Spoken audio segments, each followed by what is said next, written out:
গো, এতক্ষণ বাসাতে কি করতেছো? আমাদের কাজ শেষ, রান্নাও তো করে আসিনি। এবার বের হও। এই যে তোমার শালি। হাই। আরে শালিদি আমার কিউটি। আরে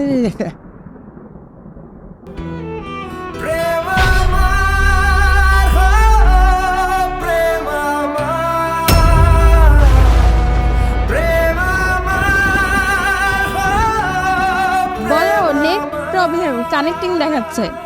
হ্যাঁ হ্যাঁ, একটু ওয়াইফাইতে মনে হয় প্রবলেম। আচ্ছা, তুমি তাড়াতাড়ি আসো।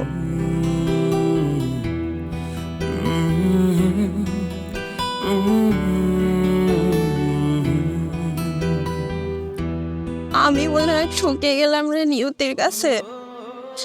ভালোবেসে বিয়ে করার ফল মনে হয় এটাই হয়। তুমি দেখেও না দেখার ভান করলে যে। দেখ তানহা, আমাদের তো বাবা বেঁচে নেই। আমার অনেক দিন ধরে সন্দেহ হচ্ছিল ও হয়তো আমাকে ঠকাচ্ছে, আর আজ তো ধরা পড়েই গেল। আমার কি কোথাও যাওয়ার জায়গা আছে বল? জানিস, এরকম পিছু টানে এই দুনিয়ায় হাজারো নারীর মুখ থুবড়ে স্বামীর ঘরে পড়ে আছে। স্বামী আজ পরকীয়া করছে দেখেও চুপচাপ সহ্য করে যাচ্ছে। তাই বলে তুই এভাবে এমন একটা মানুষের সাথে জীবনটা শেষ করে দিবি? তাই তো সহ্য করে নিতে হচ্ছে। আমি সত্যি আর নিতে পারছি না, আর পারছি না মিথ্যা অভিনয় করে চলতে। আজকে খাবারটা ভালো ছিল তাই না? চলো গাড়িতে ওঠো। আমি যাবো না রোহান।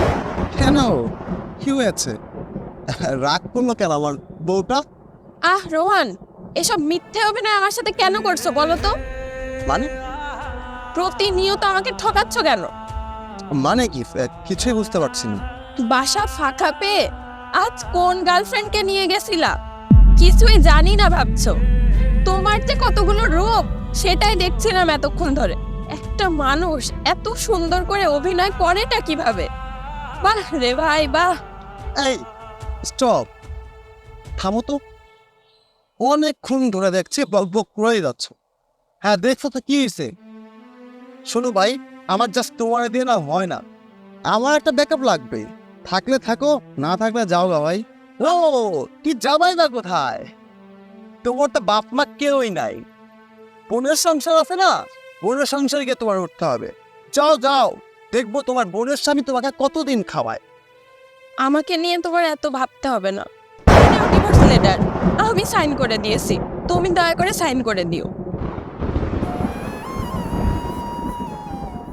একটা কথা বলি রোহান, আমার মতো দ্বিতীয় কোনো নারী তুমি কখনোই পাবা না, কখনোই না।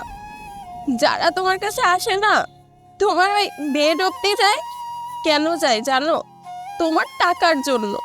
যখন তোমার টাকা ছিল না, তখন এই আমি ছাড়া তোমার লাইফে কেউ ছিল না। ভুলে গেলে না সব? সব ভুলে গেলে? যাই হোক, ব্যাপার না। তোমার রঙের দুনিয়া নিয়ে না তুমি ভালো থাকো। আমি কোনো নোংরা মনের মানুষের সাথে সংসার করতে পারবো না। আল্লাহ হাফেজ। এই চল।